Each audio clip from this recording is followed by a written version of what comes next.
Right, Clee. Dusting of snow, completely clagged in. But feeling very much like Clee. I mean, this is, you used to live here. I've only, I've probably been up here, I don't know, 24 times or something in 10 years. I don't think I've ever been up here when it's not windy. But often like this, often not snowy, but clagged or, really, really fast changing weather, really challenging. Yeah, it has a real North Country feel to it. It doesn't feel like, you wouldn't imagine, if you ignore the radar stuff, if you photograph this landscape and just put it out there without a name on it, I'm sure most people would assume it was Yorkshire moors or Pennine kind of landscape. It is like that, isn't it? Yeah. It's atypically Shropshire as well, isn't it? So, yeah, so this is very much the Clee that I know and love. It's about 10 degrees cooler than anywhere else in Shropshire. Yeah. And undoubtedly, most of the time, savage weather. Really quite dramatic. Purists would probably get irritated by the radars, but actually, once you learn to accept them and capitalise on them, they're really, really cool. Because you add what's that? Kind of add like Close Encounters vibes. Yeah. You focus. It's like me talking to my son.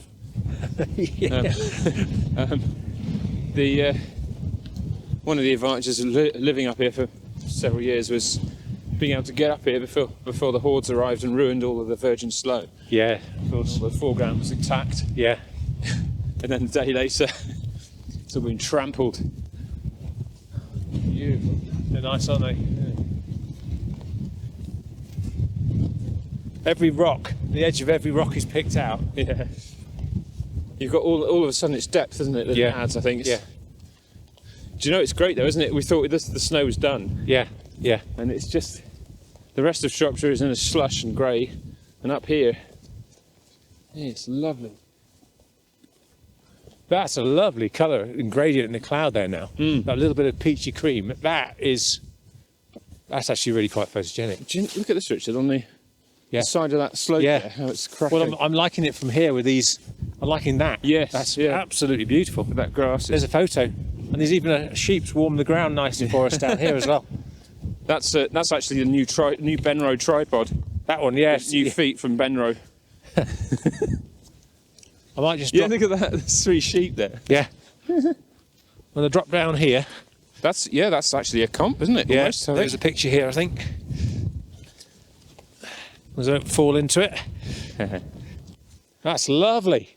Jeez. Wow. Beautiful. There's enough cloud detail. That cloud detail's just fantastic. Yeah.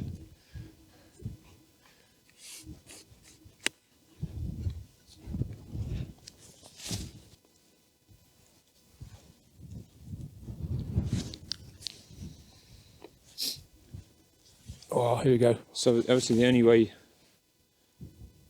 the main reason this shot's going to be good is just the quality of the camera involved.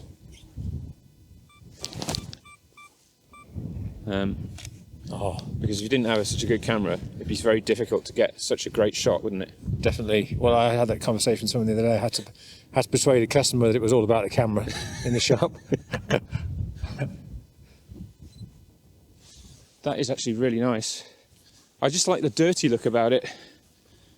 When it clears up like this, you get all the contrast appears out of nowhere.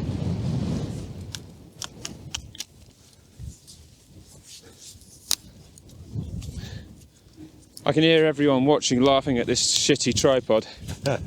And trust me, you can't laugh any harder than I laugh at it either. So what I've done there, Richard, as you can see, is I've just trampled through my own composition and f***ed it.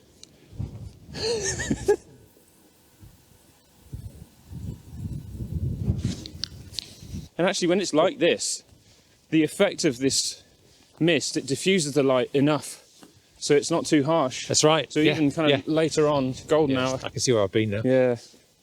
Even later on, it's still usable light because it's got a nice kind of volumetric, diffuse character to it. Yeah, yeah. Also, I'm making a great effort to trample as much of the foreground as we use to it for anyone else. Yeah.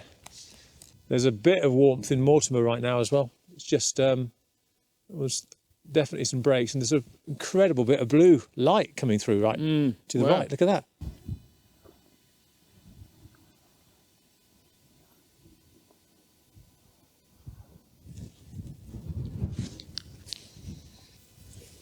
We have a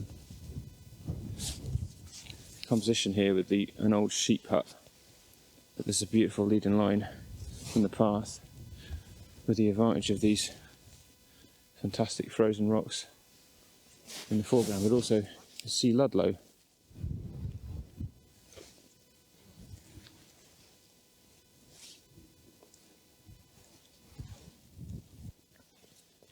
There's always a risk going down there, isn't there, with the...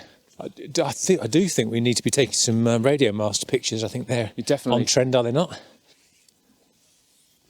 But I'm now in a position where I can't even see through the camera. What I'm going to do actually is I might bring the camera back towards me a bit. So oh yeah, look at that. Yeah. So now comes the tricky bit, because I want quite a bit of depth of field on this. I'm probably still going to focus stack it simply because I'm so close to it, but I need to get that camera pretty much over the top of me. It's always slightly awkward because you're inches away from peril. Yeah. And a freezing bootful. Yeah. And it'll probably freeze in my boot after I've done it as well. Right. And actually it's quite nice here because we're only really dealing in reflected light as well. Yeah. And there's obviously all this blue from up the top, but then there's strong orange and yellow. Yeah, the colour contrast is superb. I'm going to try and get this a bit closer. I'm hoping that's sharp. If that's sharp, I'm happy. I'm a happy man. Oh.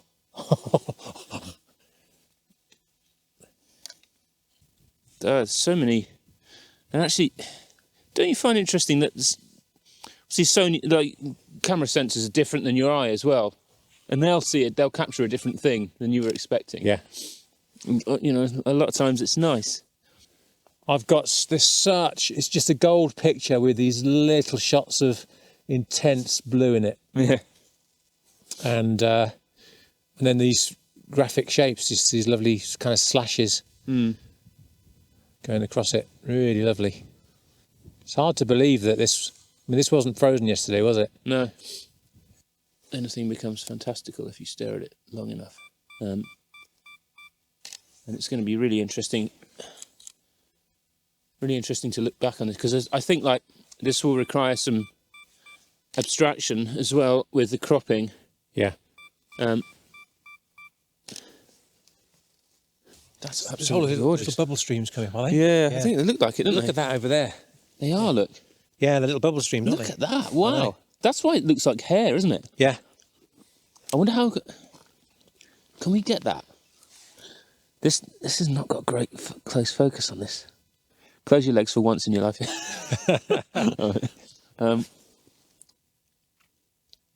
Wow, what the fuck? I've never seen that before in my life. You get all the blue light in it now as well, aren't you? Just another mental variance of conditions from... Yeah. Yes, it's one of those, it is a honeypot, this, in a way.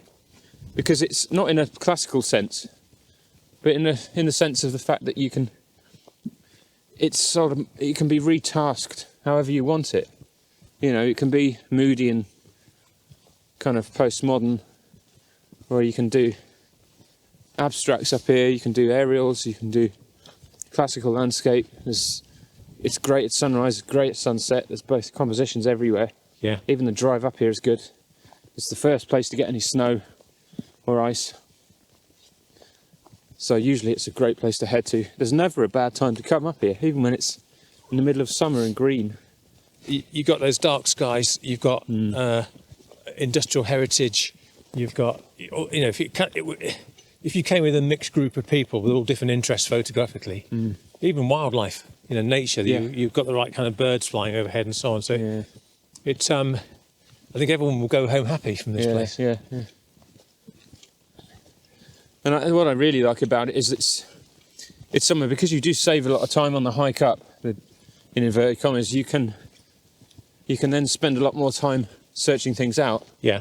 Like yesterday, you found some things that are some interesting angles that, and actually it's not, because of the nature of it, I think it hasn't been discovered by the mainstream landscape photography community, so it's, Which is really, that sums up Shropshire, doesn't it, really? Yeah.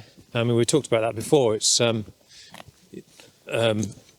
Shropshire landscapes. I mean, I guess most people would probably recognise a photograph of Cardiff Mill Valley if you plunked it down in front of them wherever they lived in the UK, partly because it's National Trust and, it's part of their promotional material, I suppose, promoting the land that's under their management. But I think beyond that, it's one of those, even these are popular for locals, as is every hill, but it's not well known.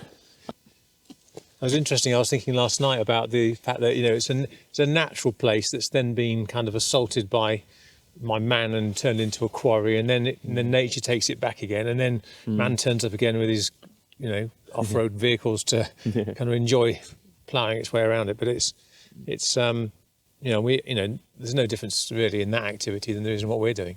Coming here to enjoy it for the place. I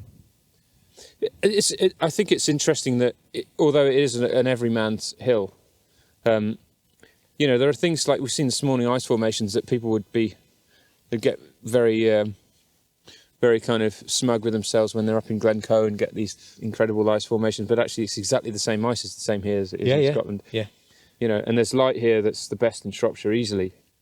Just because of the nature of how it rises over Aberley and over these hills here over Clee Hill village. Yeah. You get supreme light, and actually sunset when it streams through that valley there. It's lovely, and the dewstone rock that this place is famous for has a reflective quality to it and a kind of graphite type of texture. And it has loads of character itself. It has a nice kind of blue hue to it and glistens, and the mould grows nicely on it as well. So, despite being an everyman's hill, you can still access real wilderness, if you look for it. Yeah.